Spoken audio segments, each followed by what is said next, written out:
Ladies and gentlemen, let me start by saying this.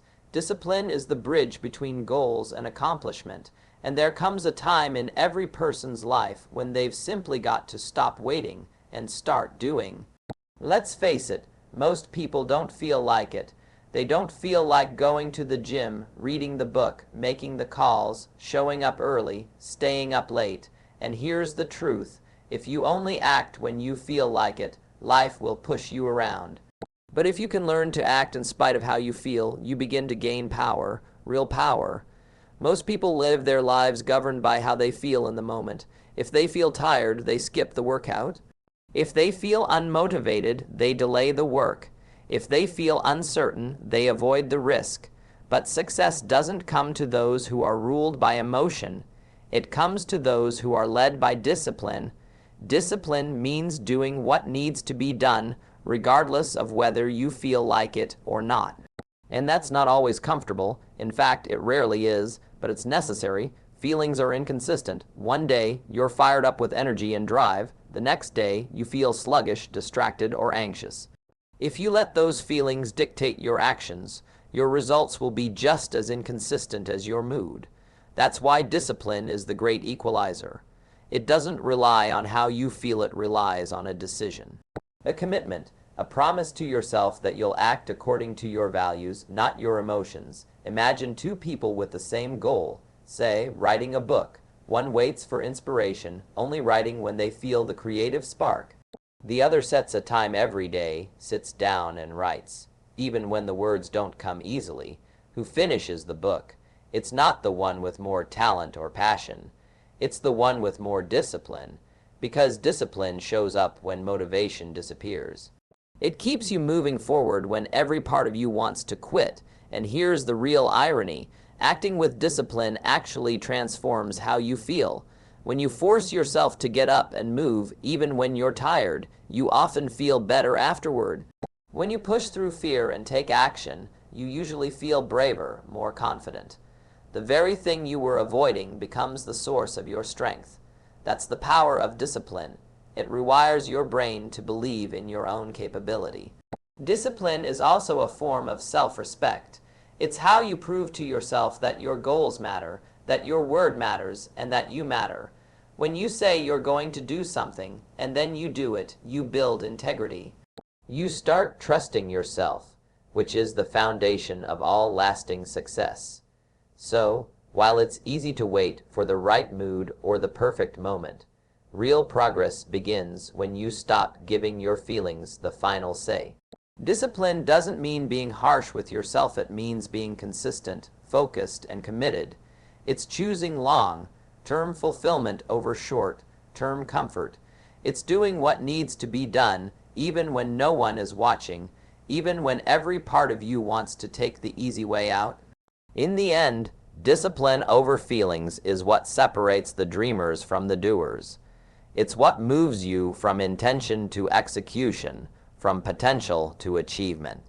Because feelings may come and go, but the results of discipline last a lifetime. Most people believe they need to feel motivated before they can take action. They wait for that perfect moment of inspiration, that surge of energy, or the right mood to strike. But the truth is, that moment often never comes, or if it does, it's fleeting. The people who accomplish great things in life have learned a valuable truth. Action itself is what creates motivation, not the other way around. When you take the first step, no matter how small, you begin to generate momentum.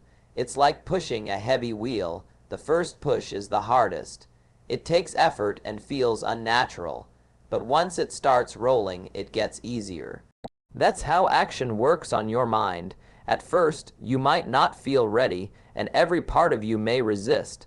But once you begin, your brain shifts gears. You begin to focus, energy builds, and suddenly the task doesn't seem so overwhelming. You become engaged, and your attitude starts to improve. That's the hidden power of action. It changes your emotional state. Think about how often you've dreaded starting something. Maybe it was a workout, a writing project, or cleaning your home. You procrastinated, you complained, you stalled. But then, eventually, you forced yourself to begin. And what happened? 10 or 15 minutes in, you found your rhythm. You weren't just going through the motions. You were actually doing it. And maybe, just maybe, you even started enjoying it. That shift didn't happen because you waited for motivation. It happened because you moved first. Taking action also builds confidence. Every time you follow through on something, even when you didn't feel like it, you reinforce a powerful belief that you are capable. And when you believe you're capable, you're more willing to act again. This is a positive feedback loop. Action builds confidence, confidence fuels motivation, and motivation encourages further action. It's not magic. It's simply the natural result of doing the work. Waiting to feel motivated can actually become a form of procrastination. It's easy to say, I'll do it when I feel more ready. But readiness is often just fear in disguise. If you always wait until you feel like it, you'll miss opportunities, waste time, and fall short of your potential. The achievers of the world don't have more motivation. They have more habits that lead them to take action regardless of mood. So don't wait, start. Do something, anything, even if it feels small. Open the document. Tie your shoes. Make the call. Once you begin, you'll often find that the energy, focus, and even enjoyment you were hoping for will meet you halfway. You don't need motivation to get started. You just need to move. Because in the end, it's not motivation that gets things done. It's momentum, and momentum is only created when you take that first action. Self-trust is one of the most powerful qualities a person can develop, yet it's often overlooked. Many people rely on the approval of others or the validation of external achievements to feel confident. But real, lasting confidence begins within. It starts when you consistently keep your word to yourself, when you do what you say you're going to do, especially when no one else is watching. That's how self-trust is built, and when you trust yourself, confidence becomes a natural byproduct. Every time you make a promise to yourself, whether it's waking up early, finishing a task, or following through on a goal, you're making a silent agreement. When you honor that agreement, you're proving to yourself that your word means something. You're saying, I can count on me. That inner reliability is the foundation of true confidence. On the other hand, every time you break a promise to yourself, even in small ways, it chips away at your self-belief. You begin to doubt, and over time, that doubt erodes your ability to take bold action. Building self-trust doesn't require grand gestures. It starts with small, consistent actions. For example, if you say you'll write for 15 minutes each day, and you follow through even if the writing isn't perfect, you're reinforcing the belief that you are disciplined and dependable. If you decide to exercise 3 times a week and you stick to it, you begin to identify as someone who takes care of their health. These aren't just tasks on a to-do list. They're acts of integrity, and integrity, even in small things, leads to inner strength. Confidence that is based solely on external success is fragile. It fades when circumstances change or when failure strikes. But confidence rooted in self-trust is durable. It's the kind of confidence that says, no matter what happens, I'll figure it out. I'll show up. I'll keep going. It's not about arrogance or perfection. It's about knowing that you'll do what needs to be done because you've done it before. Of course, building self-trust isn't always easy. It requires discipline, honesty, and effort. There will be moments of temptation to give in to excuses, distractions, or fear. But each time you resist those temptations, you become stronger, and with each victory, no matter how small, you teach yourself that your goals matter, your time matters, and most importantly, you matter. Eventually, this quiet confidence becomes your default mindset. You won't need constant motivation or external praise to keep going. You'll move forward with purpose because you've trained yourself to take action, keep promises, and push through resistance. That's real power, so if you want to become more confident, don't start with trying to impress others. Start with keeping your word to yourself. Over time, those little wins will add up, and one day you'll realize that you no longer have to try to be confident. You simply are. Because you trust yourself to show up and do the work, no matter what. Discomfort is not something most people seek out. In fact, we're wired to avoid it. We crave ease, security, and familiarity, but the reality is that all meaningful growth happens outside of our comfort zone. Discomfort is not a sign that something is wrong. It's often a signal that you're on the edge of transformation.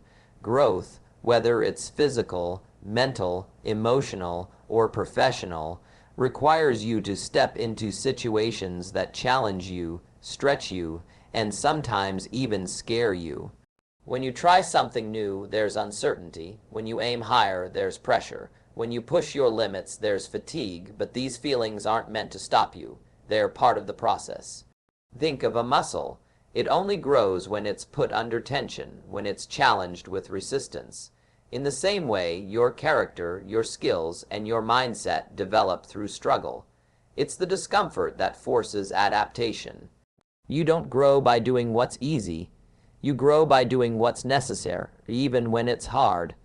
Avoiding discomfort is a form of self-protection, but over time it leads to stagnation. Life becomes smaller. Dreams get postponed. Potential goes unused. You might feel safe, but you're not fulfilled.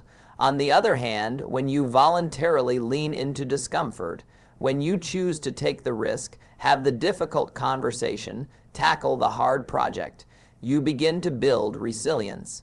You train your mind to endure, to adapt, and to persist.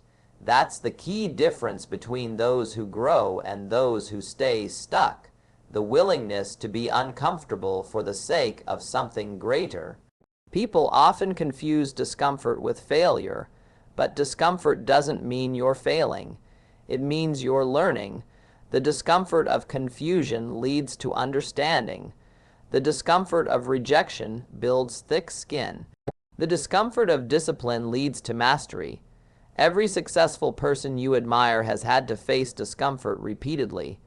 They weren't always confident or skilled. They just kept showing up, doing the work, and enduring the growing pains. There's also a special kind of pride that comes from doing hard things. It's the pride of knowing you didn't quit, even when it would have been easy. It's the pride of rising above excuses. That inner strength doesn't come from taking the easy route. It comes from walking through the fire and realizing you're stronger than you thought. Growth and discomfort are inseparable. You can't have one without the other. But the good news is that the more you expose yourself to discomfort, the more your tolerance grows. What once felt intimidating becomes manageable. What once felt impossible becomes your new normal. Your capacity expands, and with it, so does your life. So instead of avoiding discomfort, embrace it. Let it be the evidence that you're evolving. Because every time you choose to do the hard thing, you're not just growing. You're becoming the person you were meant to be. Success isn't a one-time event. It's not a big break, a lucky moment, or a single decision that changes everything. Success is something you earn every single day. It's built slowly, brick by brick, action by action, through consistent effort over time. While the world may only see the end result, the real work happens in the quiet moments, early mornings, late nights, when no one's watching and when no applause is coming. That's where success is born, in the daily grind. It's easy to be motivated for a day. It's even easy to push hard for a week or during a burst of inspiration. But the people who achieve lasting success aren't the ones who work hard occasionally. They're the ones who show up every day, even when they don't feel like it, even when results are slow, even when progress seems invisible. They understand that greatness is the result of consistent discipline, not occasional intensity. Success doesn't demand perfection. It demands persistence. You're going to have off days. You'll make mistakes, face setbacks, and deal with frustration. But the key is to keep going, to show up again, to try again, to give your best even when your best isn't as strong as yesterday's. Because every time you follow through, you're making a deposit into your future. You're proving to yourself that you're committed, not just interested. Think of success like compound interest. Each small action might not look like much on its own. A workout, a page written, a sales call, a study session. But over time, those small actions compound. They build momentum. They create habits, and eventually, they lead to major results. The problem is, most people quit too soon. They expect big rewards for little effort, or they give up because they don't see immediate payoff. But the people who win are the ones who understand that every day matters. Every day is a vote for the person you're becoming.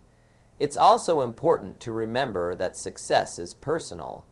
It's not about comparing yourself to others or chasing someone else's version of achievement.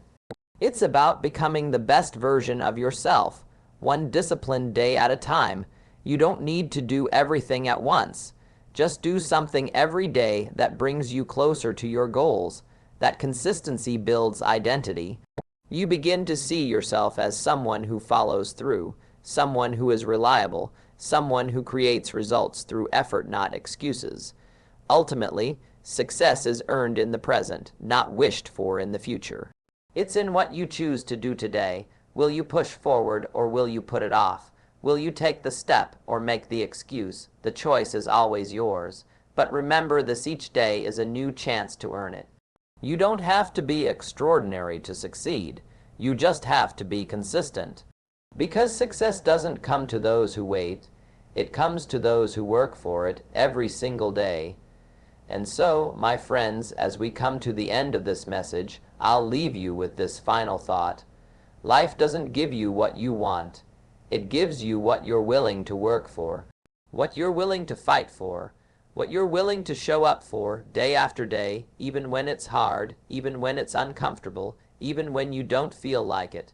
There will always be reasons to wait, to delay, to settle, but you are not here to live a life of excuses. You are here to rise, to grow, to lead yourself with discipline, and to force yourself, when necessary, to take action. Because your future depends on it. The clock is ticking, your goals are waiting, and the best version of you is already inside. You just have to show up enough times to let that version rise to the surface. So don't wait for the perfect time. Don't wait to feel ready. Don't wait for motivation to strike. Just start. Start small if you must, but start with force, finish with purpose, and commit to showing up like your life depends on it. Because in many ways it does. Force yourself to get things done, because one day when you look back, you won't regret the hard days. You'll be proud of them. Thank you.